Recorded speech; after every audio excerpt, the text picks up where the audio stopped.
fine. I didn't get enough sleep. I feel like I stayed up and watched the Democratic National Convention. Stayed up because I wanted to see Joe. I wanted to see if Joe was what I hoped he was. And he was. I saw Joe Biden give a speech in January of 2015. I was a student. It was at a Student Veterans of America convention, and he was great. I mean, he's got this style that's pretty kind of chill, right? He's just fucking Joe, right? And then he gets going, and then before you know it, he's going, and then you're like, oh, this is some real shit. Damn. And that's just what happened last night too. He just, so what's going to happen is these people are going to call him the old man. Not an old man, the old man. So in the military, the phrase was, go tell the old man. And the old man is the colonel. And so a colonel is in charge of a battalion. And a battalion, a colonel might be in charge of a brigade, and a lieutenant colonel might be in charge of a battalion. So if I got that wrong, I apologize. But anyway, in well-run battalions, which are, I think, about 1,000 troops. Again, I get this wrong. But in a well-run group of soldiers, warriors, the top of the structure is seen as not the person that does the disciplining, but the person that stands for everything that you hope to achieve. So they become a symbol. They're not the one that's doing the work per se, as much as they're inspiring the work. And part of the inspiration is, I'm going to go tell the old man, or what's the old man going to think? And I want to cry. I might just cry thinking about this, but the old man is the guy that you just know, right? You just know him, and you know that he is going to be the same way. So when you do your stuff, and everybody does their stuff, you can just know that you know where the old man stands, and you know that if you represent all things that are honorable and good, you know the old man will approve. And if you do anything that's not honorable and good, the old man won't approve. Like, you just know that. And so he gets the nickname the old man. And so everyone just knows, right? It's like, fuck, go tell the old man that. And you know you can't, because it's bullshit, or it's ego, or it's made up, or whatever.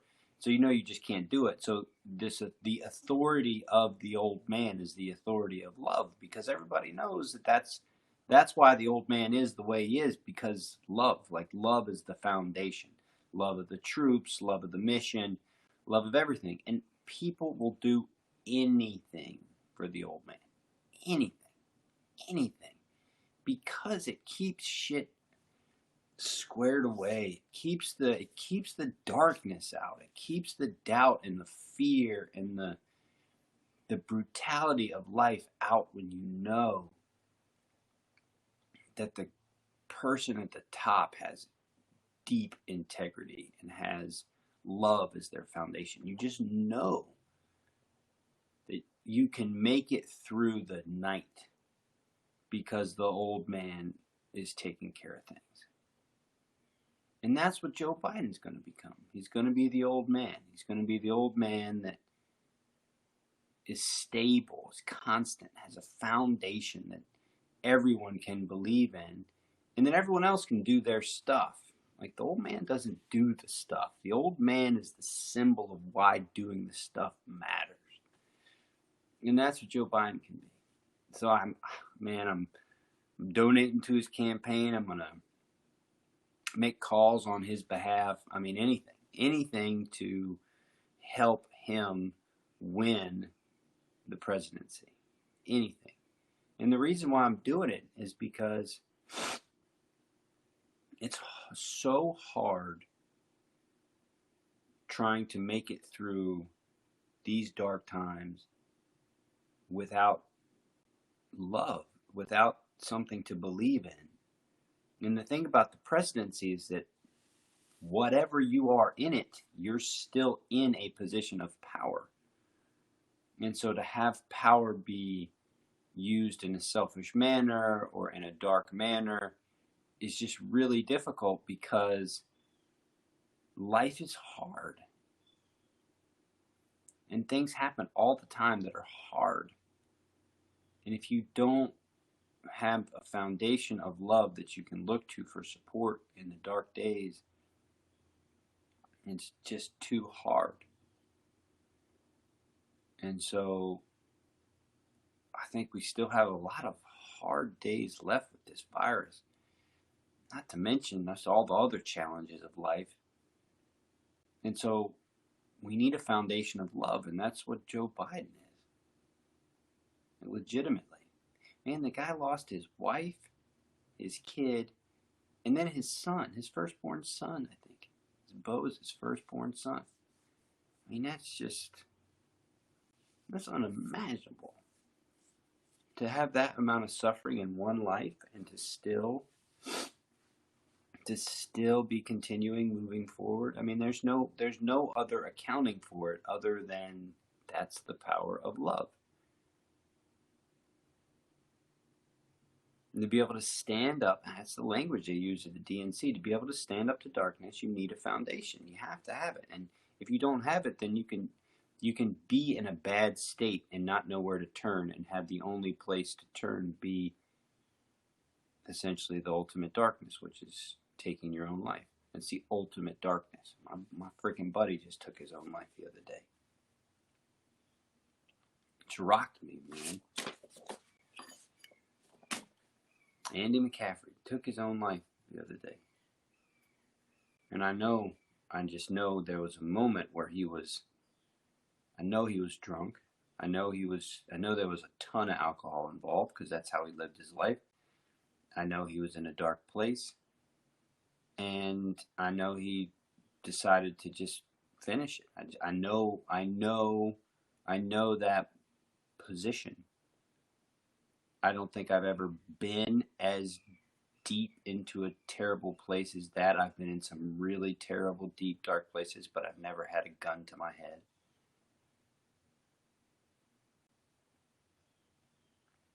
And that's the thing. The thing about the darkness is that it keeps getting darker. And the thing about the human body is that it has all the things that give life meaning and purpose have an opposite. And the opposite of the things that give life meaning and purpose are just as kind of consuming and powerful. And so you have to be upstream of them all the time, and you have to be wary of them all the time. Now, what happens when you cultivate love is that you don't have to be as wary. You don't have to be as worried about a fuck up or a slip up. There's way more space between you and the darkness, and that's love. You're sitting on love. And so that's why the old man, right, has the power and the respect, because by just being there and holding down the integrity of the structure, the entire structure is kind of encapsulated by love. And so it's much, much harder for darkness to kind of take root and cultivate itself. So I'm going to work whatever I can to help Joe Biden win. And I encourage all of you to do the same thing. I encourage you to vote. I encourage you to help do the same thing. Because right now the situation is dark, and it can get darker. And the darker it gets, the harder it gets. So I encourage you to, look in your heart and see what you want coming up. That's number one. But number two, I'm going to be starting an Armor Down mindfulness group. And that's going to be a group that meets one evening a week where we'll train, we'll practice, but we'll also just cultivate loving relationships with people. And so to all the veterans who want to train in a kind of a group setting, that's what it'll be for. And just give us a time to kind of just stay connected. I know it'll be on Zoom, so it's not for real connected, but it's connected enough. And you can cultivate a little bit of love there. And so you get a little bit of love there, a little bit of love there, a little bit of love here, a little bit of love there. And, before you know it, you got more love than darkness. And that's the goal. All right, let's train. Read the stanza in. Finish up a week. It's been a hard week.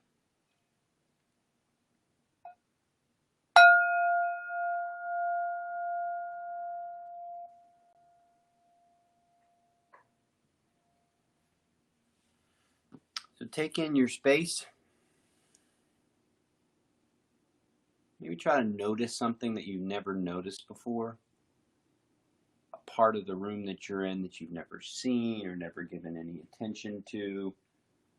Just something you've never noticed. It's typically always something. Something that you just didn't ever see before.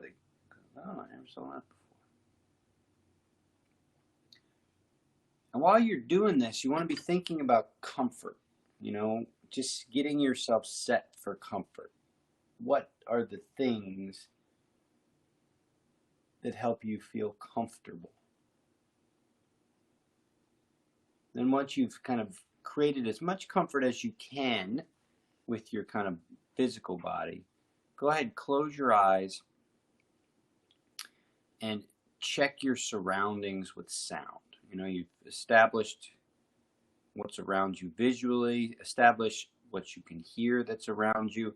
And again, it's a box checker. You're just checking the box.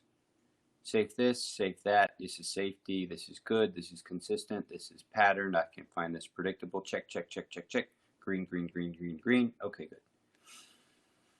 Next, just check in with temperature. This is more subtle than sound and sight. There's a subtle awareness to this that can be cultivated and honed. Sense of smell, same kind of thing. These are just your senses, right? You're just exploring your senses, and the act of exploring them is the goal. It's not so much what shows up, it's the fact that you've chosen to put your attention on this level of subtlety, and nuance evolves from that. So what's not that interesting on a scale of 1 to 10, how interesting is the experience of the sensation of the air? It's probably like a 2. It's just kind of whatever. But as you get more and more attuned to how you can sense something, the nuance could go from a 2 to a 4 to a 6 to an 8. And you can now kind of zoom in. I want 6 nuance, so that you just become really, really focused. And you start to feel things you didn't notice before. So that's the act of the practice, right? Paying attention. Same with sense of smell, same with sense of taste. Just to constantly, every day, checking in with the body, really feeling it, each part of it, going through all parts of your gear, right? Your sensors, your senses. Getting all of those pieces hey, what's up? Good to see you. All right, what do you got? What do you got? That's how the old man keeps power, right? The old man just walks around, just checks on people, sees how they're doing, gives them a boost.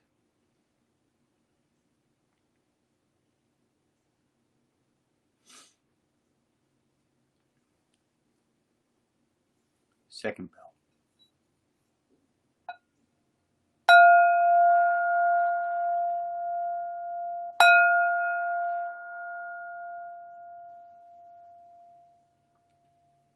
To do that with your own body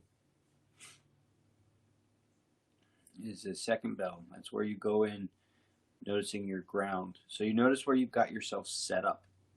and how you've got yourself set up. And you check what's underneath you. You feel how your body is kind of organized in its positioning. If the ground that you're on is stable and comfortable, and build off of it. It's the foundation. It's a solid, predictable foundation that doesn't waver, that you can rely on. And when you can get to that space, you can build. So again, with the way you build with mindfulness is you build the structure and the alignment of your body. And so you're the old man walking through the base, double checking this section, that section, this section. And most of it is just showing up. So being present and showing that, hey, pelvis, if pelvis was a squad of soldiers and you showed up to that squad and you just were like, hey, what's going on? Is everybody cool? Just that's enough. That's enough. Now, maybe you go to pelvis and pelvis is like, yeah, everything's cool, sir. But, we could use this or we could use that. So in the context of the pelvis, maybe that means a shift to the left or a shift to the right. Finding a little bit more comfort and ease. Then you move up to the core, same kind of thing. Although maybe you go to this squad or this section and there's an aspect to it that's pretty constant. You just notice that there's some patterns there and you just remind those patterns that, you're aware of them and that it's cool. And then you kind of give them permission to kind of be at ease, right? So it's like you show up, you give your best presentation, you salute, and then the old man says at ease. And then when the old man says at ease, it's just like, okay. And then you can talk, and then you can be open. I think General Mathis was like this. Old man shows up, everyone is on their best behavior, then the old man says at ease, and then it's just like you get to be with someone who genuinely cares about you.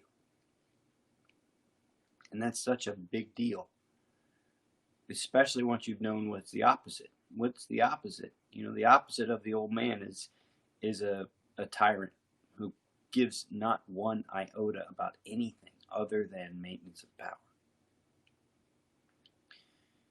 And so then you take the old man, goes, old man, all right, well, y'all doing great. Keep it up. Keep up the good work, everybody. And everyone smiles because, the old man probably said something silly or, said something. You're just like, oh, Lord. Old man is the old man, and he moves on. And so everyone kind of had that little boost and they're going back to their stuff. I think about my kids too. You get to the heart space, right? So the heart space is like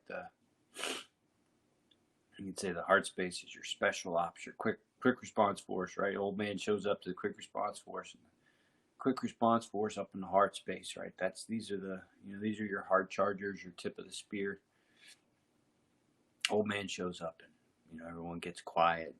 What's old man going to say today? The old man's just like, look, I need you. I need the best at all times.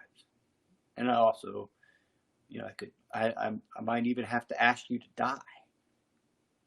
And the old man, tells this group that's willing to die, it's all right. You're going to have to do this really hard stuff. You can tell that the old man really gives a shit, really cares that you're the tip of the spear, and really cares that you're willing to do whatever it takes. Because you have to. And he has to order it. He has to take that hit if none of you come back. And so he takes that all in, and the warriors know that. They know that the old man legitimately gives a crap about their efforts. And because that's the case, they'll do it. And they'll do it over and over and over again.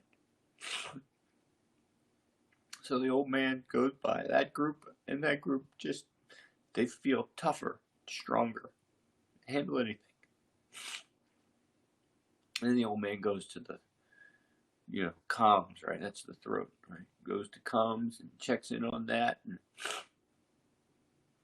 everyone, is in that little room, right? Little commo room, getting information from all over. Old man walks in there. Colonel on deck. And everyone stands up. And the old man says, at ease, at ease. And goes around making jokes and asking people about their family and da-da-da-da-da. And then the old man takes his, then move up to your head, right? And the old man stops at his TOC, right? Tactical Operations Center, goes to the head chair. Tomahawk 6, right? 6, top guy, top person.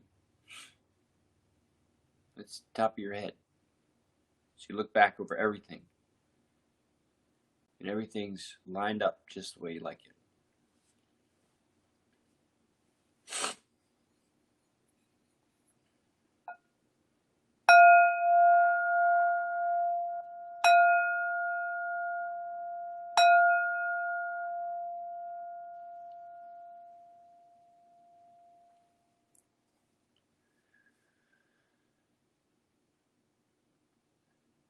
And the breath. It's the back and forth. It's the participation. It's you've checked everything out. Now it's time to do the work, do it, which is the interaction with what's showing up. And with the breath, you're interacting with the highest level of your systems. You're not interacting with like each part of the company, right? You're not at the state where you're making chow or you're cleaning this or you're monitoring that. You're at the highest level. That's the breath. The breath is the highest level. The breath is the overarching system awareness and then system changer. So the way you're breathing is what dictates to the rest of your systems how they should behave. So just the act of breathing in a smooth, steady pattern facilitates in the rest of the company, right? The rest of the battalion, a sense of continuity and a sense of predictability. So the breath is that, right? So you're breathing in a smooth, slow, methodical way is the predictability and the constant kind of pattern, the consistent pattern that the rest of your systems can rely on. And if you do this for enough time, then you get these particular systems that turn on and operate at a really high level, which support the overall thing.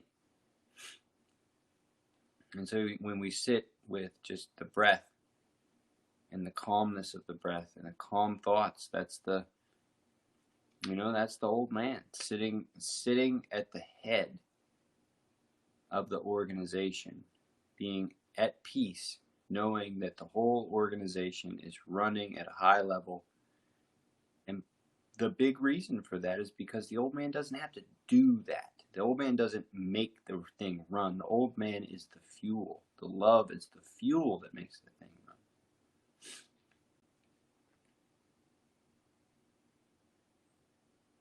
Let's just do 3 minutes quiet.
really like this stanza, the 30th stanza of The Art of Peace. Each and every master, regardless of the era or place, heard the call and attained harmony with heaven and earth. There are many paths leading to the top of the mountain, but there's only one summit, love. Every master, regardless of era or place, it doesn't matter, heard the call and attained harmony with heaven and earth. There are many paths to the top of the mountain, but there's only one summit, love. It's the only thing that matters. It's the only thing that's worth cultivating. It's the only thing that truly works. I mean, just forget the morality of it. Just what works. Hate and division only cultivate power. And power isn't what gives life meaning. It can, but it just ultimately destroys you. Love is the only power that grows and evolves in a sustainable way. There's no other way around it. There's no other way to look at it. There's no other way to think about it. And I mean, how many times do we have to go through the whole, this will be different. It'll be different for this. It'll be different for me. You know, I'm the exception. It's never going to be the case. And what we've got to do is we've just got to be active. We have to actively work at cultivating love, and we have to particularly be careful of all the things that get in the way from realizing love. And, you know, that's the armor, right? Whatever the armor is, we have to understand that it's keeping us. It's keeping us from connecting to the thing that gives life its greatest meaning. And without connecting to that, it's really, really difficult. It gets really, really difficult when life is really, really difficult. And so we have to support each other. We have to take care of each other. We have to. There's just we don't have any choice. And so for me, it's pretty simple. It's pretty simple. I'm cultivate as much love in my life as I can, and I'm going to support others to do the same. It's been another week.